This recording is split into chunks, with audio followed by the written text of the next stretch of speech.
Yeah, I think you know, all my favorite films are you feel have a quality of intimacy to them. I think that's like one of the best parts of cinema. You know, you get to get close to things and experience things that you can't experience on your own. And um, I mean, I think it's that and like the time travel component of it too. You know, like how you can just spend a couple hours watching a movie, but depending on the structure and its editing, feel like you lived, you know, and expanding at the time. So those two things I think are the coolest parts of the medium. And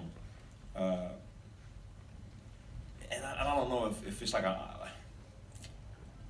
a thing I'm conscious of, you know, in terms of bringing intimacy to it. But I would say for sure with Fruitvale that was a goal, you know, like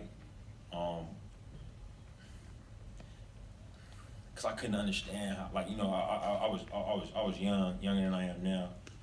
Didn't know as much about like the factors that went into to Oscar being murdered like that, and it was at a time when when it wasn't commonplace to see somebody murdered by by police officers on camera. Like now with technological advancements, it is, you know what I mean. But at that time, it's the first time. Yeah, at that time. This is the murder of Oscar Grant, who was shot at point blank range. Yeah, at that time it wasn't. So for me, I was like, man, I was trying to figure out how somebody could watch that videotape and not feel how I felt, you know. And I realized it was a case of intimacy. You know what I'm saying? Like when I look at him, you know, I felt closer to him than maybe somebody else did looking at him. You know what I'm saying? And so the film was about like, you know, let's spend time with people who knew him the best, you know, and let's spend time with him. You know what I mean? Like and that's something that you can do through cinema. You know what I'm saying? Like, but so that was the goal there for Creed. It was, you know, it was similar. And a big thing for that, you know, I've been an athlete for my whole life. You know what I'm saying? So that was like a thing where, you know, I getting ready for sporting events and you know, is like it's something that's kind of like hard to describe to people. You know, but it's something that people are familiar with as well. And like you get like, you know, like it's funny because I was just running up on this stage with you, and I get like flashbacks. You know what I'm saying? Because it's like spotlights and it's kind of dark, and people, you know, and it's like oh man, it's a chip is kind of almost like coming out of the tunnel a little bit. I'm like, oh man, now I can barely go up the stairs, and like, you know what I mean? But no, like just bringing the camera into those intimate situations that feel, you know, that feel epic, but you know, try to get the contrast and make them intimate at the same time is you know, was something that we were trying to be conscious of, and you know, the fights, you know what I'm saying, like the boxing matches, because boxing is like you know, it's such an intimate sport, you know, and it's a sport that's when you truly on your own, you know, with another person that's trying to do harm to you, you know what I mean, and it was like, okay, how do we show this, you know, how do we show this sport, how do we show this dynamic in a way that makes the audience feel like they right there, but yet experiencing, you know, still experiencing the film. So that was something we were conscious of. With this, we tried to go about it the same way. You know, we wanted this country to feel like it was real. That was a big thing for us, and we wanted to feel like it was a country. You know what I mean? Like, because so often, you know, I've been guilty of it myself, but so often the continent of Africa is like, it's kind of like downgraded in conversation, you know what I mean? It's talked about almost as if it's a country, you know? And a big thing for me when I traveled there is I realized just how massive it is, you know? And how, like, it's the first place I've ever been, and I feel like you can't do justice with photography, you know what I mean? It's just the size of the scope of it. Yeah, like it was the first place where I was like, oh man, this place is like, man, I remember just flying over it because I had to fly there from the UK. I flew from Heathrow, and I had to fly from Heathrow to Cape Town. And I remember just feeling like I was flying forever over this land, man. You know what I'm saying? Like I was like, man, we're still over this piece piece of land, and it didn't match up with how like the images that I had, you know, seeing the maps and things of that nature. You know what I mean? So, you know, a big thing for us was like, man, Wakanda can't feel like a city. It's got to feel like a country. You know, and we got to get an intimate point of view of the different aspects of, you know, different aspects of that. You know. I mean, about 5 years ago, probably almost to the month, your Fruitvale, your first feature, got the Audience Choice Award and the Grand Jury Prize at Sundance. 5 years later, you're sitting on a stage in Britain, in London, in front of this slide. I am sure. It's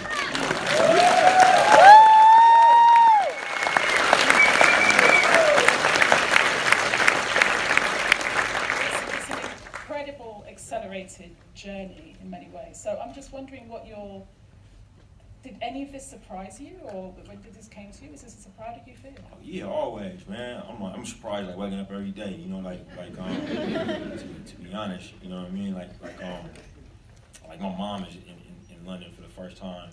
You know, and she's sitting here in the audience somewhere, man. It's just you see, like in a. Yeah, my mom's right here with the dreads. Hey, Mom.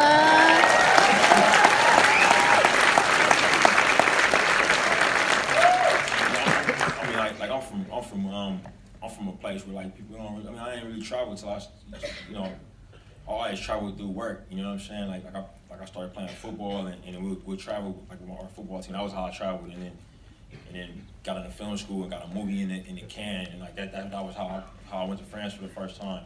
But I'm like surprised every day with this, man. And yeah, man. I tried to think about the full like scope of this, you know, because I think it'll probably be weird, you know. But sometimes it hits me. You know, it hits me like with my family or my wife. I've been with my wife for a long time. We're from the same neighborhood, basically. So like a lot of mornings we look at ourselves like, yo, is this really happening? Like, my parents right now, they in a hotel room like literally adjacent to ours right now. So just seeing my mom like come in like, yo, this London thing's crazy, you know. Like, that's when it. You know, but at the same time, man, like, you know, I'm from a place, man, that's similar. I'm sure some of the neighborhoods here, we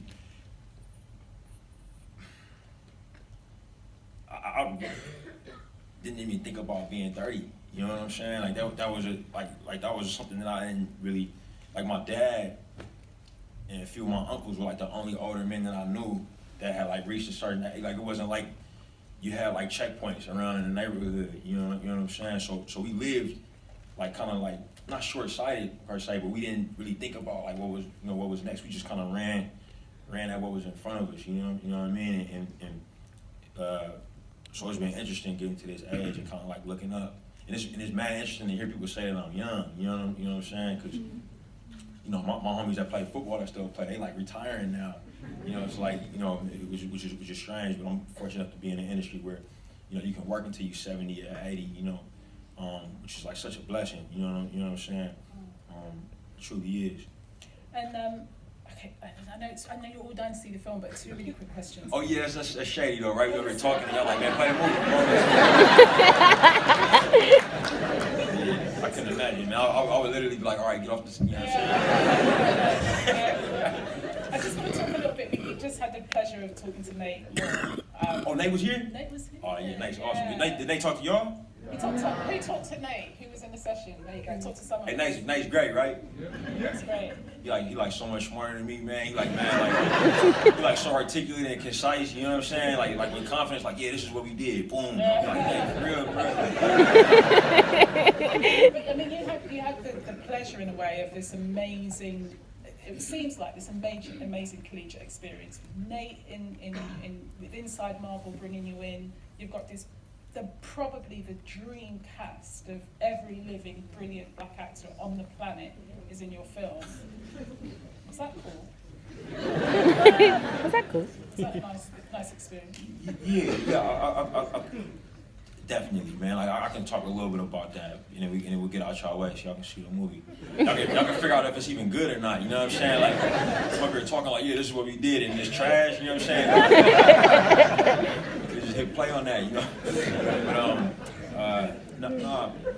But look, I came up in the you know, I was born in '86. You feel me? So like I came up watching movies in the '90s, and like one thing I talk about in making this film, and it really in retrospect, like I didn't really realize it till we watched it, like and we were done with it, which was like only a few weeks ago. You know, in the '90s, you know, you had these incredibly talented, you know, African American actors. You know, you had Denzel, you had Wesley Snipes, and you had Will Smith, who were capable of like having movies on their like who were just crazy talented. They were capable of having blockbuster movies on their own. They could green like almost anything, you know. And they could play in action movies, or they could play in dramas. You know what I'm saying? Like, but for whatever reason, I don't know the reason. You know what I'm saying? Like they never did movies together. You know. And I don't know, like you have to ask them why that was, you know what I'm saying? I'm sure they could tell you, you know, but I used to really want to see, like, as a kid, I wanted to see like the Denzel Will Smith movie, you know what I'm saying? Like I wanted to see like what that would, you know, I feel like it was like kind of robbed of that, you know what I mean? Is that normally the only one, right? Yeah, in the cast. Yeah, it would be like the movie could only afford one of them or whatever. You know what I'm saying? Like which they, you know, which was like a real thing. You know what I'm saying? Like, because the budget wasn't like. That's the thing. Like these event films have, you know, say what you will about what it's done to the industry or not, or if you like comic book movies or not. You know what I'm saying? Hopefully it works for you. If you don't, but the budgets have kind of ballooned for these things, you know what I'm saying?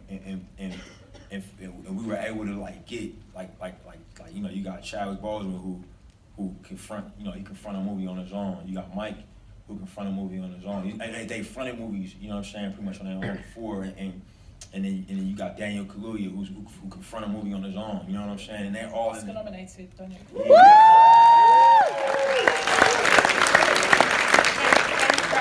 Very proud of him. Yeah, you know, he's I mean, you know, and you got them all in the movie together, and that's just the guys, you know, for as far as the women go, you know, you got Angela, you got Lupita, you got Denai, and Tish, who I think is very special in the movie. You know, y'all be the judge. She kind of stole everybody's heart. You know, but yeah, no. So it was, that opportunity wasn't lost on me, and it feels like, you know, yeah, man, it's dope because kids coming up, and I think that the generation of artists coming up are going to recognize like that the collaboration and the humility. You know what I'm saying? Because for movie stars, man, it's an act of humility to jump in a movie with each other. You know what I mean? And so I was moved by that, and I think that for the youngsters coming up, it won't be like that for them. They'll be like, oh yeah, we saw the movie with Chad and Mike and Daniel, and you know, like when everybody kind of hopped in on the same thing. You know, and I felt incredibly blessed to have a cast that we did. Yeah, thank you. I'm not going to say goodbye to you yet because everyone's going to scream and shout. Because I just want to say thanks to the cast and crew who's helped put together this whole evening. I've been here for about 10 months, and I was like, I cannot let this moment pass, not on my watch. But this has been an absolute joint effort with every single one in my team. We are Parable. Can we even shout out for We Are Parable?